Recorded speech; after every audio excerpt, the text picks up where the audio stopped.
I will exercise the function of the head of government of the Republic of Uganda, so help me God. I have been honored by the highest order of the conqueror of the British imperialism in Uganda.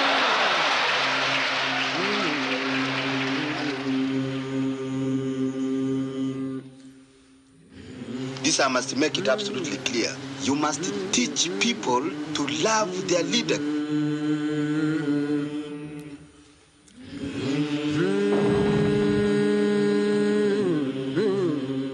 If the people want me, I will go back, and I am sure I will contribute more for the people of Uganda.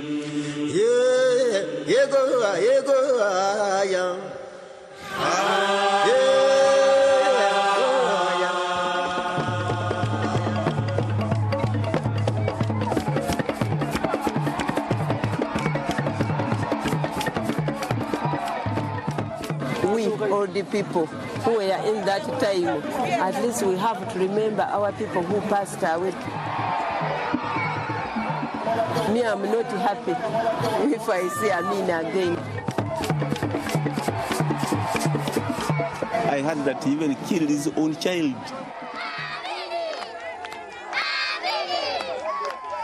Very few of the children in the age range of 20 and below have heard about Idi Amin.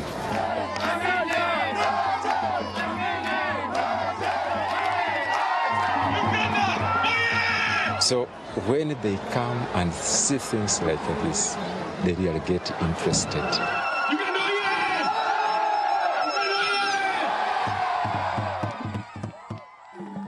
Idi Amin returned to Uganda in the form of American actor Forest Whitaker, who's starring in The Last King of Scotland, a thriller set in Amin's Uganda.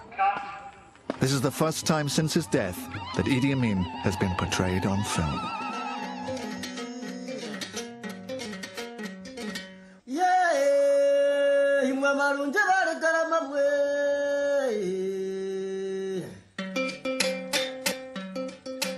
The Last King of Scotland is based on the novel by Giles Foden and tells the story of a fictional Scottish doctor, played by James McAvoy, who becomes Idi Amin's closest friend and advisor.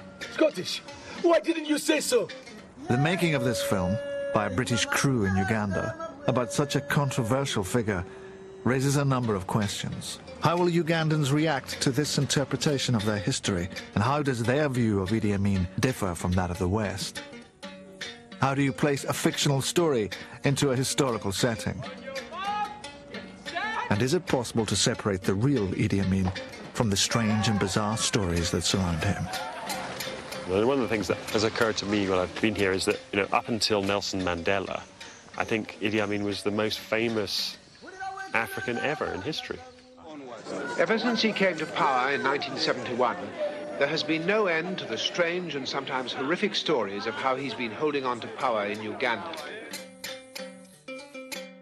There have been reports of numerous massacres, and 12 of his ministers have already fled the country. All the stories about his cannibalism and witchcraft and multiple partners, and he kind of represents all that's worst and most savage about the dark continent.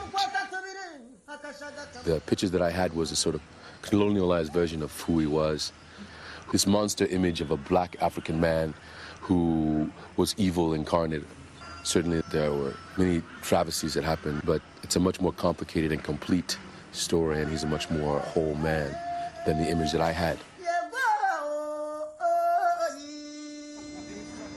One thing I like about this particular script is that it's not just a demonization of Idi Amin, and in a way creates what the international community did not see of Idi Amin. Amin's rating in the country is different from what people think in the outside. I think some people still think rate Amin is high, very high. He's a patriot, he's a nationalist. For me, Amin, I think he's a hero. I look at him as a hero. who tried to bring out Uganda's nationality and trying to uplift the cultural heritage of our country. I met him. I was doing a brass band, and everybody was fighting for his hand. It was so huge, and when I put my little palm, my little hand, it just disappeared into his paper. It's as if I had no palm at all. Yeah. He made himself this Superman, this demigod who could do things that hadn't done before. He could dare the British. He could dare the Americans. He could anybody. He threatened to go to South Africa and kick out the Boers. He was that type of guy. He recruited people. He offered aid to the British. that was fun. He was a funny guy. Idi Amin, most amazing man there's ever been. He the general, the president, the king of the scene. Idi Amin. Idi Amin, the most amazing man that the world has seen. Now the general, the president, the king of the scene. Idi Amin. Idi general, the president, the king of the scene. Idi Amin. Amin was larger than life. He was a huge figure. I'm 6'4", and even I felt somewhat dwarfed by him. But he was bulky with it. I mean, initially he was always quite jolly, and the whole of him kind of erupted into There was nothing really immediately sinister about him, and yet his eyes were rather cold. I wanted to ask you, are you not afraid of interviewing the conqueror of the British Empire as you are British? You are not afraid of...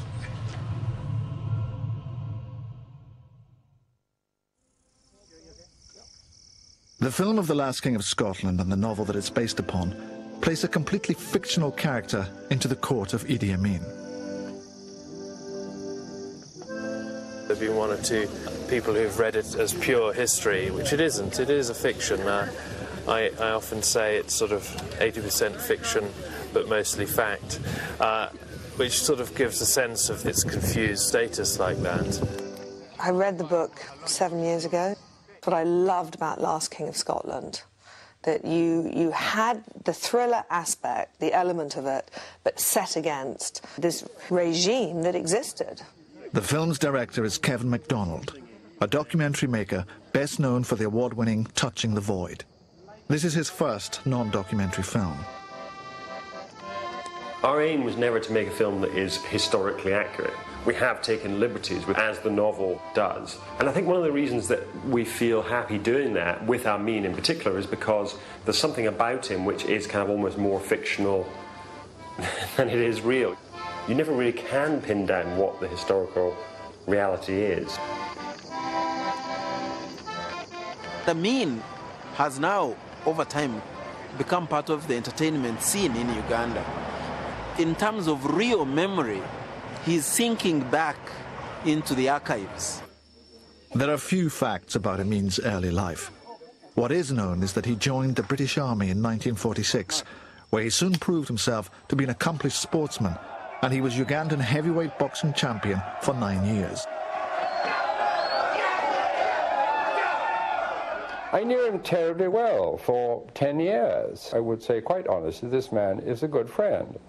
He had that wonderful, indefinable quality of leadership. He was a born leader of men. And he was a very successful soldier.